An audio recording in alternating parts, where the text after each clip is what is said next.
Airport yesterday. Yeah. It took almost 3 hours. Oh, no. Yes, from the airport to the SABC to collect my car. Yeah. Rob, why did you do that to her? I didn't do it. What I've been doing is telling you to stay away from it. Why did SK do it to herself? That's the question. Good morning, everybody. Yeah, it's a big deal. And yesterday, the morning peak hour into Joburg around this M2 closure wasn't so bad because there wasn't the full closure in place of the highway. The ramps were closed and there was an impact.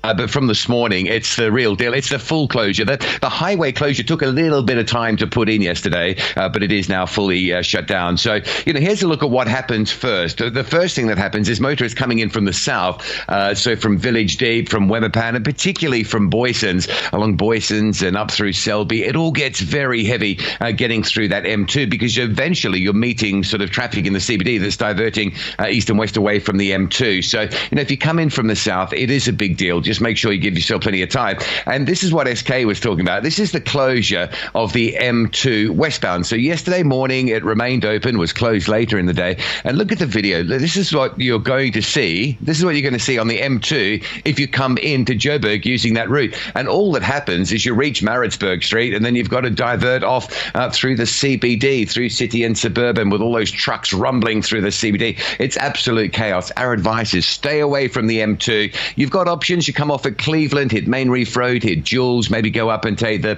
R24 Albertina Sicilia. You've got options. Just stay off that M2 going into Joburg. Look at that queue. It's enormous. It's enormous. And like SK was saying, 3 hours. And you can understand why when you see that sort of traffic backlog on the M2 going into the closure. Oh, it's still going. Look at that, eh? Well, we might just let that run till its end and just, show you the real extent of it. All right, this is important as well. It's the annual inflation-linked price rise at the toll plazas today. So please, just a note, have a little bit of extra change ready. What happens always on this day is you arrive at the toll plaza, you've got your money that you'd normally pay, and then you find that it's changed up. So just have that little bit of extra cash available. All the toll plazas around the country have that increase in their fees, and that's effective from today. And just a reminder about this from 7 o'clock this evening, right through the weekend until early hours Monday. N1 going out of Cape Town will be fully closed from Durban Road to the R300. This weekend's going to be chaotic on the N1 approaching the Durban Road closure point and on local routes through Brackenfell and Belleville. Just make sure you're aware of that from 7 o'clock this evening. All right, that's a look at traffic and travel. Let's get a weather update. Good morning, Sithley.